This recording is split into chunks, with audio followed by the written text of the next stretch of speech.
ठाकुर जी का तीसरा रूप क्या है? आनंद।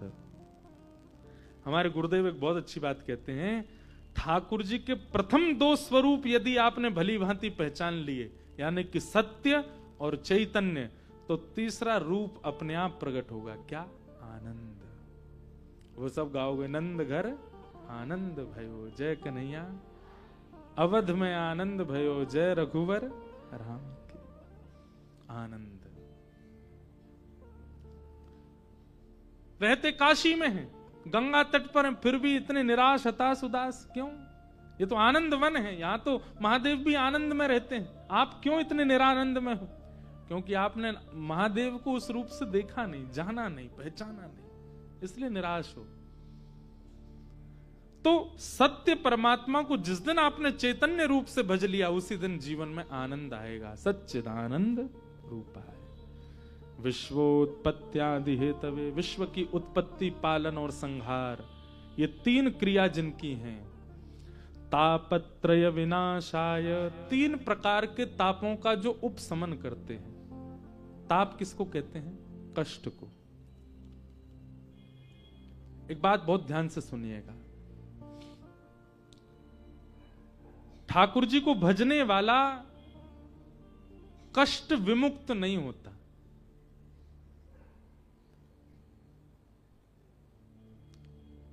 यदि आप नित्य महादेव का दर्शन करते हैं तो ऐसा नहीं है कि आपकी मृत्यु नहीं होगी, होगी। ऐसा नहीं है कि आपको वह पीड़ा नहीं होगी जो एक संसारी व्यक्ति को हो रही है, वह पीड़ा आपके जीवन में भी आएगी। बस महादेव को नित्य आराधन करने से, ठाकुर जी का नित्य आराधन करने से इतनी कृपा आपके ऊपर हो जाएगी कि आने वाली पीड़ा अनुभव में नहीं आएगी।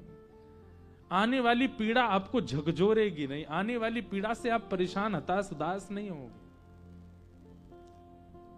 सह लोगे। वृक्ष खड़ा है, कितना सुंदर, कितना फलित, कितना पुष्पित है, यह विशेष बात नहीं, आंधी आने पर भी टिका हुआ है, यह विशेष बात है।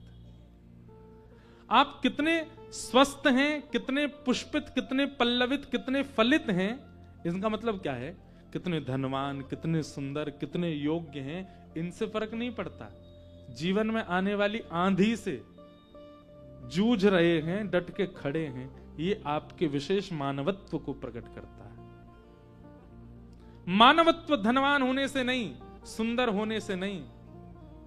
शरीरम स्वरूपम तथा वा कलत्वम, रथश्चारु रुचिरम धनम मेरुतुल्यम, मनश्रेण लग्नम कृष्ण चरणारविंदम, ततः किम ततः किम ततः किम ततः किम। खूब सुंदर शरीर है, खूब सुंदर पत्नी है, खूब अच्छा घर है, खूब बढ़िया संपत्ति है, पल मनश्रेण लग्नम कृष्ण चरणारविंदम, मनश्रेण लग्नम गुरु चरणारविंदम, राम चरणारविंदम। मन यदि गुरु और भगवत सेवा में नहीं गया तो ततः किम, बेकार है, व्यर्थ है, उसका कोई लाभ नहीं। एक मैं कथा सुनाता हूं। दक्षिण में एक जगह है श्रीरंगम, तिरुचिरापल्ली। वहां पर श्री रंगनाथ भगवान विराजमान हैं। शेष नाग के ऊपर नारायण भगवान पौड़े हैं। और उनकी विशेष कथा तो बड़ी मैं नहीं बताऊंगा।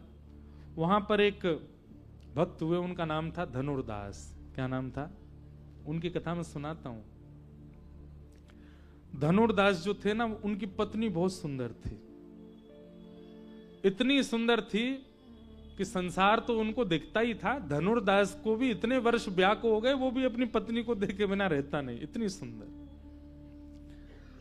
और उसकी सुंदरता का वर्णन भक्त चरित्रों में ऐसे किया गया कि धनुर्दास खुद पहलवान था, बहुत अच्छा शरीर था उसका, धनवान भी था, सोने के आभूषण पहन करके, रत्न पहन करके रहता था। लेकिन उसकी पत्नी जब बाजार जाती थी तो नियम था धनुर्दास के बिना नहीं जाएगी, वो साथ ही जाएगा। क्यों? वो छतरी लगा के चलता था पत्नी के ऊपर, और वो भी पीछे पीछे नहीं चलता था, पत्नी के ऊपर छतरी लगा के उल्टा चलता था ताकि उसका मुख मुझे दिखता रहे। ऐसा प्रेमी देखा? महाराज किसी का प्रेम ऐसा होगा भी तो वो संसार के सामने तो छुपा ही लेगा, है? बाजार में तो ऐसे नहीं घूमेगा। पर धनुर्दास के प्रेम की स्थिति इतनी ऊंची थी कि वो बाजार में घूमता था ऐसे, पत्नी के ऊपर छतरी लगाए उल्टा उल्टा चलता था उसको देखता हुआ। पत्नी बताती थी आगे गड्ढा है, उछल जाता था उल्टा ही।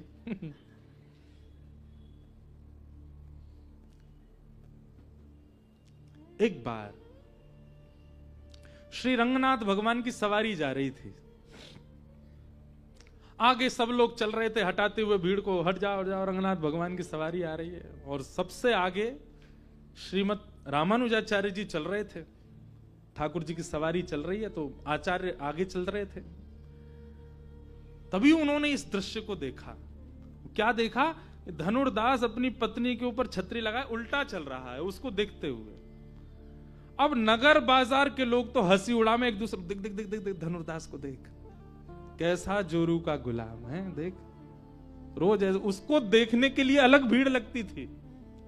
उसकी पत्नी जब बाजार जाए तो भीड़ अलग लगती थी, अटारियों पर, छतों पर, नीचे लोग देखते थे, देखो कैसे जाता है। लेकिन रामानुजाचार्य जी की जब दृष्टि पड़ी, रामानुजाचार्य जी के आसपास के लोग भी सब उपहास करने लगे उसका। और किसी ने कह दिया कितना कामी व्यक्ति है। लेकिन वही बात है ना, श्रीमद् भागवत जी कहती हैं प्रयच्छति गुरु प्रीतो, गुरु यदि आप पर मेहरबान है, गुरु यदि आप पर प्रसन्न है, आप चाहे कितने भी घनघोर दलदल में क्यों ना हो, ठाकुर जी को उबारने आना पड़ेगा यदि आपके गुरु प्रसन्न है तो। रामानुजाचार्य जी को लगा गुण ही तो है, भले ही वो पत्नी में हो गया तो अवगुण कहला रहा है, और यही ठाकुर जी में होता तो सद्गुण हो जाता है। गुण तो है पर संसार में है इसलिए अवगुण है, और यही गुण यदि ठाकुर जी में लग जाए तो सद्गुण बन जाएगा। और गुरु का यही काम है। हमारे अंदर सारी चीजें हैं, हमारे अंदर हम सर्वगुण संपन्न हैं। मैं मेरे से लेके पीछे तक एक एक व्यक्ति यहां सर्वगुण है, लेकिन क्योंकि वह गुण संसार में, इसलिए हम नरकगामी हो जाते हैं। गुरु आश्रय से वही गुण नाम में लग जाए तो वही फिर हमको भगवत धाम की प्राप्ति करा दे। रामानुजाचार्य जी ने सोच लिया कि किसी से कहा सुनो इसको धनुर्दास को बोल के आओ, शाम को मुझसे मिलने आएगा। किसी ने जाके कहा ए धनुर्दास, तुमको रामानुजाचार्य जी ने मठ में बुलाया। वो घबरा गया, ऐसा क्या हो गया। उसको यही लगा कि शायद जिस क्रिया से मैं जाता हूं सब उपहास करते हैं, रामानुजाचार्य जी को क्रोध आया होगा, डांटने के लिए बुलाएंगे। वो पहले से मन बना के गया था चाहे कितना भी डांट लें, मैं पत्नी को अब घर से बाहर ही नहीं जाने दूंगा। क्यों? वो बाहर जाएगी तो मुझे तो देखना उसको, उनकी डांट से भी मैं वह छोड़ तो नहीं पाऊंगा। रामानुजाचार्य जी ने उसको बुलाया तो जैसे ही धनुर्दास आया प्रणाम करके बैठा। रामानुजाचार्य जी बोले आज हमने एक दर्शन किया, तुम अपनी पत्नी के ऊपर छतरी लगाए उल्टे चल रहे थे। धनुर्दास नीची नजर करके हाथ जोड़ के बैठा, गुरु के सामने कुछ कहना नहीं चाहिए, चुपचाप बैठे। रामानुजाचार्य जी बोले मुझे बस इतना बताओ क्यों देखते हो तुम पत्नी को। उसने कहा क्षमा करें भगवान, पर मुझे उससे सुंदर कुछ दिखा नहीं संसार में, बहुत सुंदर है वो, और हर दिन वो नई लगती है, हर दिन उसकी सुंदरता बढ़ती है, इसलिए मैं उसको देखता हूं। रामानुजाचार्य जी बोले अगर उससे सुंदर कोई तुम्हारे सामने आ गया तो? धनुर्दास बोला इतना विश्वास से कह सकता हूं उससे सुंदर कोई नहीं आएगा, मुझे विश्वास है उससे बढ़िया कोई है ही नहीं संसार में। रामानुजाचार्य जी बोले मैं भी तो कह रहा हूं अगर मैंने प्रकट कर दिया तो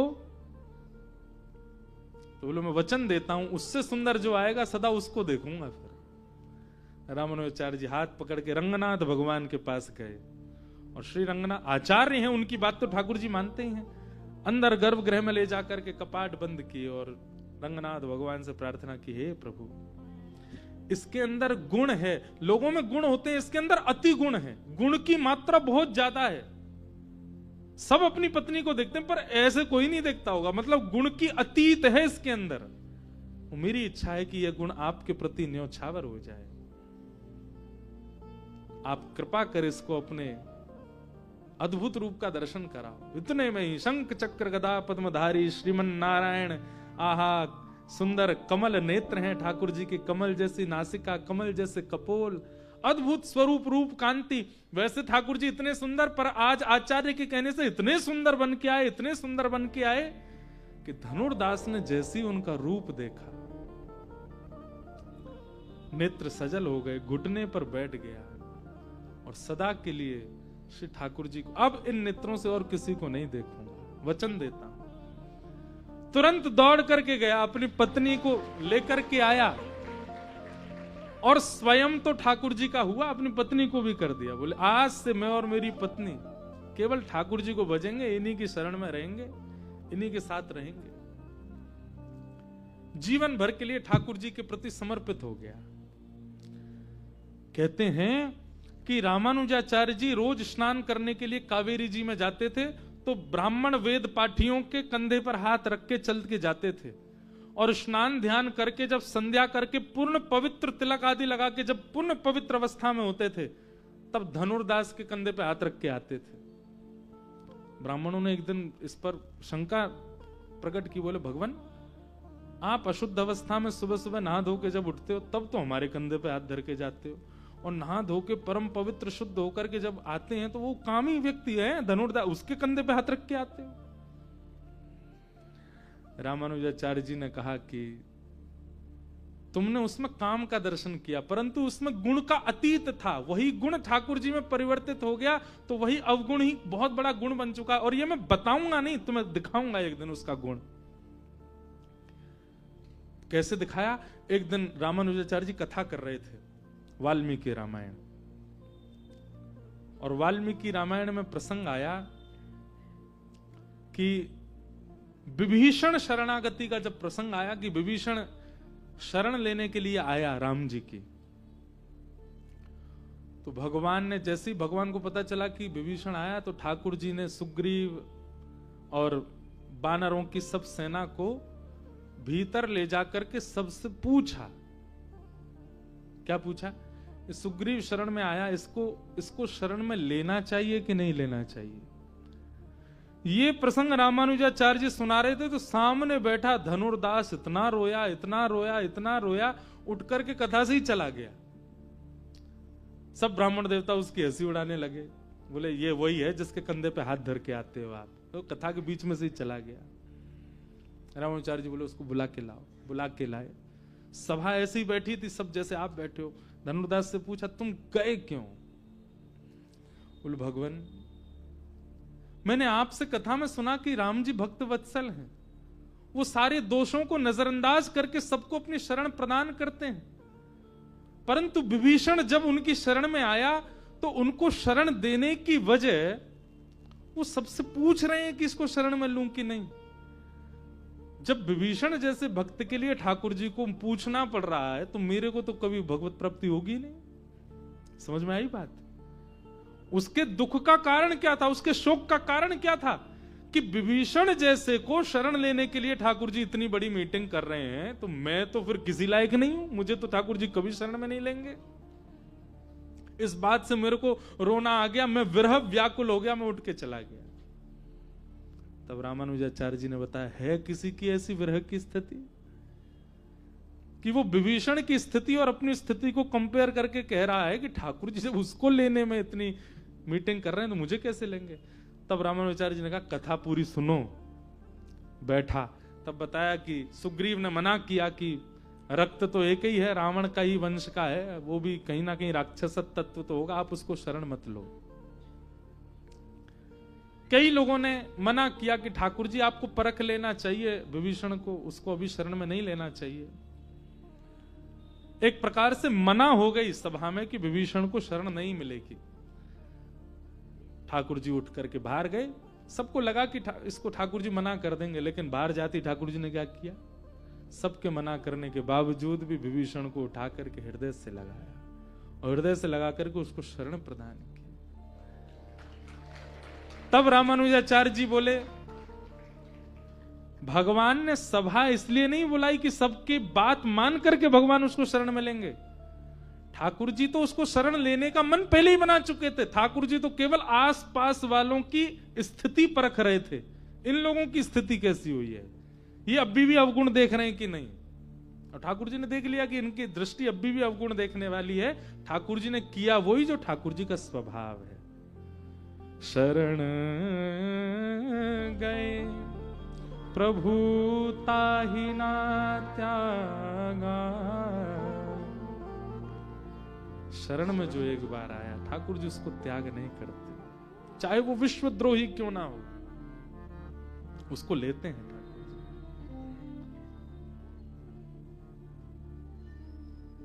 तो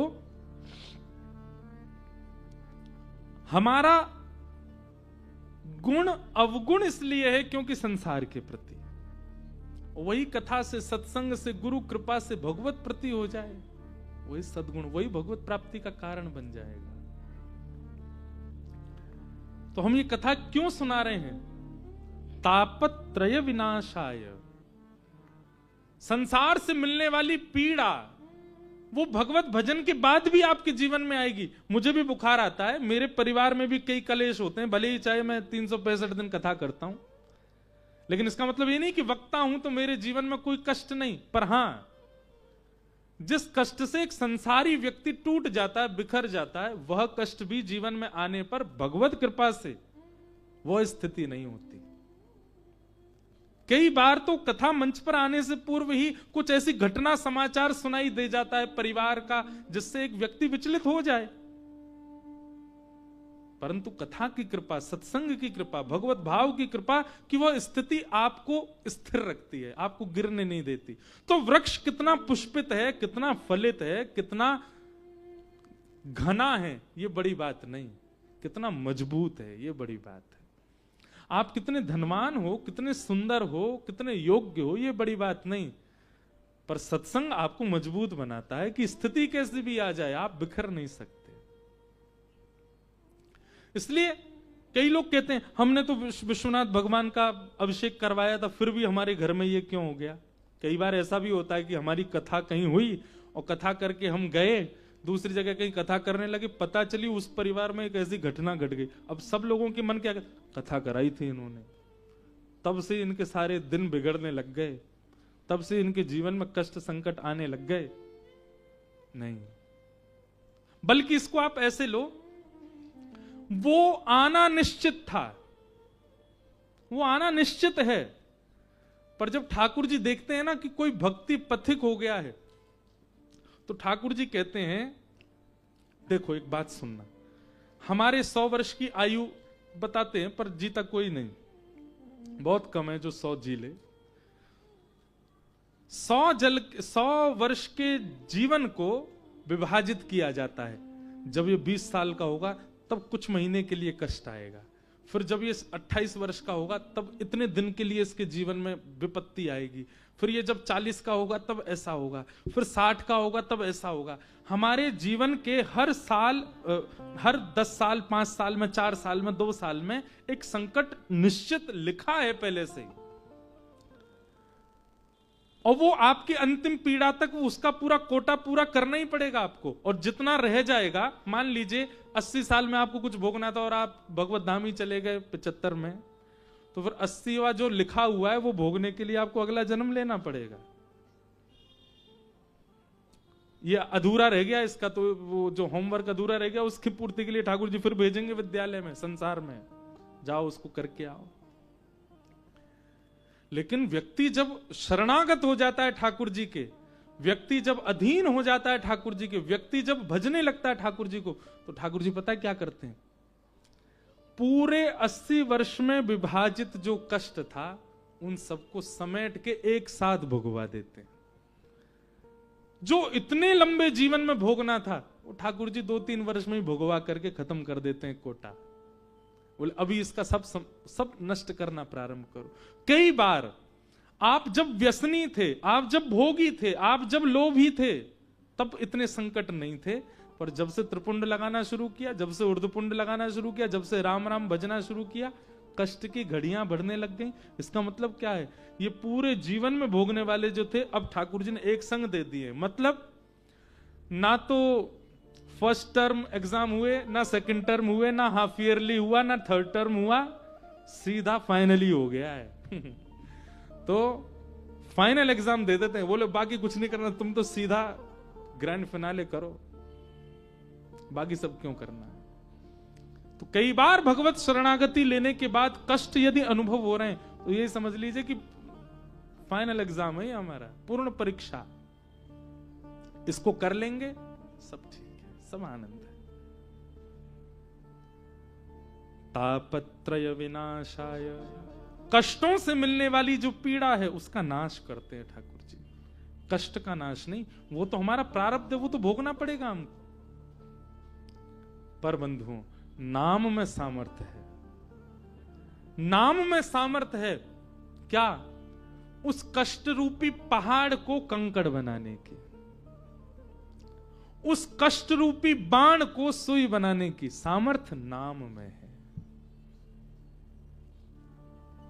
कोई पिए रे पियाला राम रस का, कोई पिए रे पियाला राम रस का, कोई पिए रे पियाला कृष्ण रस का, कोई पिए रे पियाला कृष्ण रस का।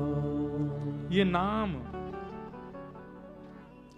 सत्संग में, कथा में सामर्थ्य है कि जीवन में आने वाली विपत्ति का अनुभव होना बंद हो जाता है, लेकिन नाम में सामर्थ्य है कि जीवन में आने वाली विपत्ति का विशाल रूप सूक्ष्म कर देता है नाम। समझ में आई बात? सत्संग में क्या सामर्थ्य है कि विपत्ति जो आ रही है वो आएगी पर उसका अनुभव नहीं होगा, वो आपको तोड़ नहीं पाएगी। पर नाम में क्या सामर्थ्य है? आने वाली विपत्ति का जो प्रचंड रूप है उसका सूक्ष्म रूप कर देता है नाम। ये नाम की सामर्थ्य, ये नाम का बल है। इसलिए कथा के साथ साथ नाम जप अति आवश्यक है। नाम,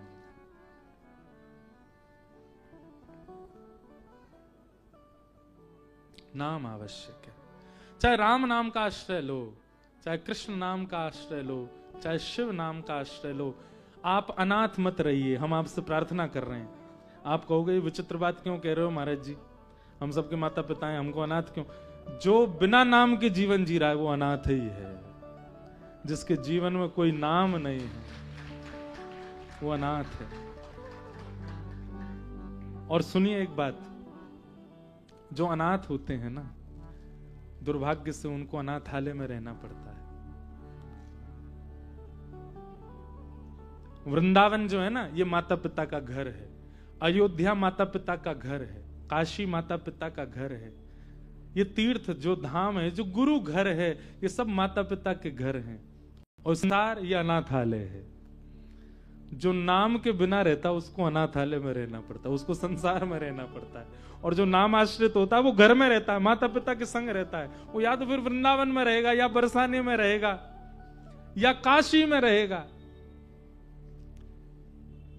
मुझे दुनिया से नहीं लेना देना, मुझे दुनिया से नहीं लेना देना, मुझे दुनिया से नहीं लेना देना, मुझे दुनिया से नहीं लेना देना। हो ये जगत है एक सपना, ये जगत है एक सपना, ये जगत है एक सपना, ये जगत है एक सपना। यहाँ कोई नहीं अपना, यहाँ कोई नहीं अपना।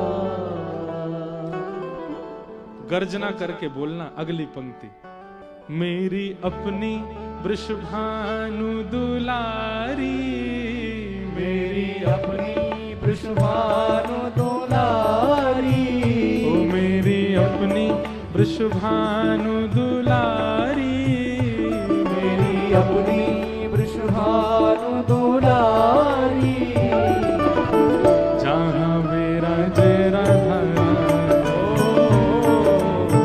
जहाँ विराजे राधा ओ मेरो मन लग्यो बरसाने में जहाँ विराजे राधा मेरो मन लग्यो बरसाने में जहाँ विराजे राधा ओ मुझे दुनिया से नहीं लेना देना मुझे दुनिया से नहीं लेना देना मुझे दुनिया से नहीं लेना देना मुझे दुनिया से नहीं लेना देना क्यों ये जगत है एक सपना ये जगत है एक सपना ये जगत है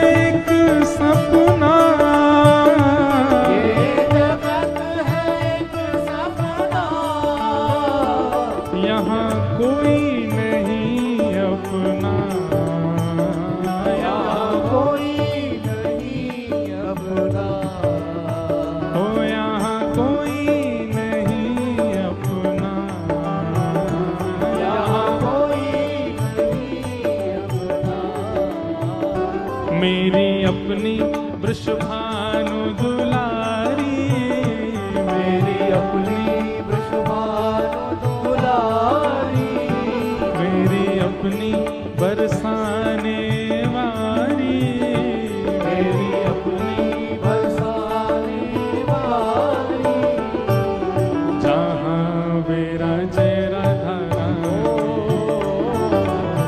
जहाँ विराजे राधा ओ मेरो मन लग्यो बरसाने में जहाँ विराजे राधा मेरो मन लग्यो बरसाने में जहाँ विराजे राधा ओ मेरो मन लग्यो।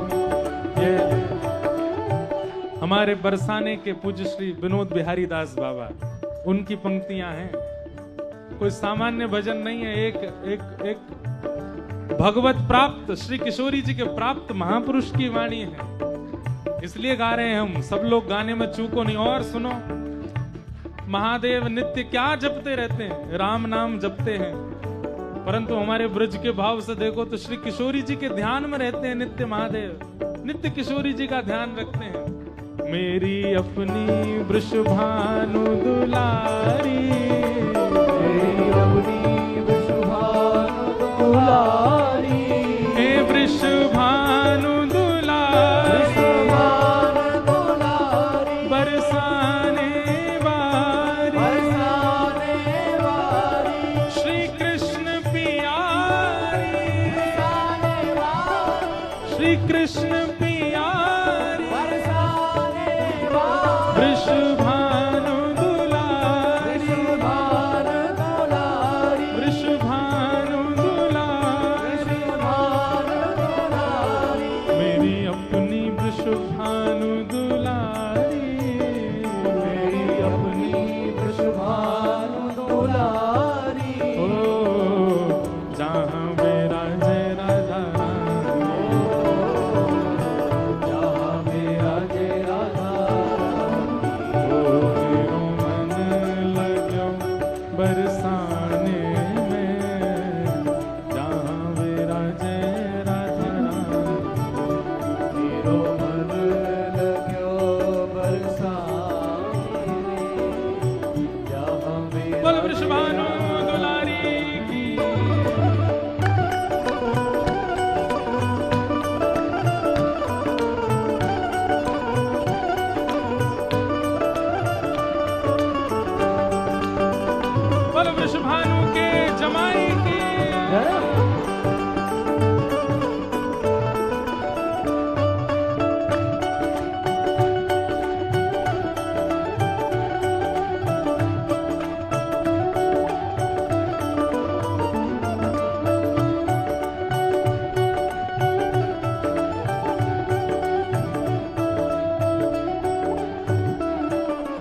दुनिया से नहीं कोई काम, मुझे दुनिया से नहीं कोई काम, मुझे दुनिया से नहीं कोई काम, मुझे दुनिया से नहीं कोई काम। मैं तो जपू राधा राधा नाम, मैं तो जपू राधा राधा नाम, ओ मैं तो रटू राधा राधा नाम, मैं तो रटू राधा राधा नाम। ओ जय राधे राधे, जय राधे राधे, श्री राधे राधे, जय राधे राधे, सब प्रेम से गाओ, जय राधे राधे, सब भाव से गाओ, जय राधे राधे, जय राधे राधे, जय राधे राधे, श्री राधे राधे। जय राधे राधे। मुझे दुनिया से नहीं कोई काम, मुझे दुनिया से नहीं कोई काम, ओ मैं तो रटू राधा राधा नाम, मैं तो रटू राधा राधा नाम।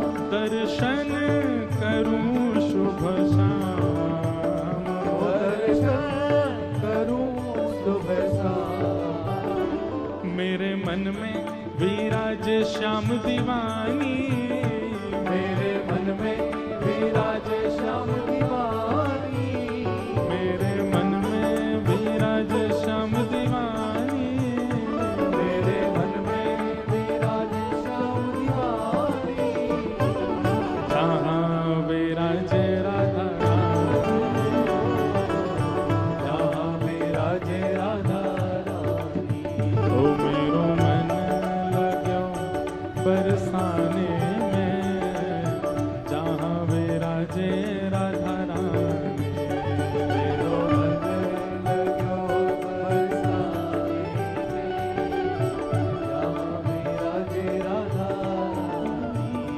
हे वृंदावन में राधे राधे वृंदावन में राधे राधे, बरसाने में राधे राधे, गोवर्धन में राधे राधे, नंदगांव में राधे राधे, मधुवन बोले राधे राधे, निधिवन बोले राधे राधे, सब मिल बोले राधे राधे, यमुना जी में राधे राधे, गंगा जी में राधे राधे, गोवर्धन में राधे राधे, ब्रजमंडल में राधे राधे, काशी जी में वाराणसी में गंगा जी में पंचमुखी में विश्वनाथ में सब मिल गावे सब मिल बोले भाव से गावे जय राधे राधे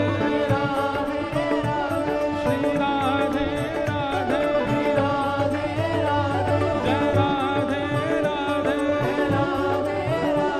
श्री राधे राधे जय राधे राधे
वाह, ये हर हर महादेव के बाद जय जय श्री राधे भी बोलना है?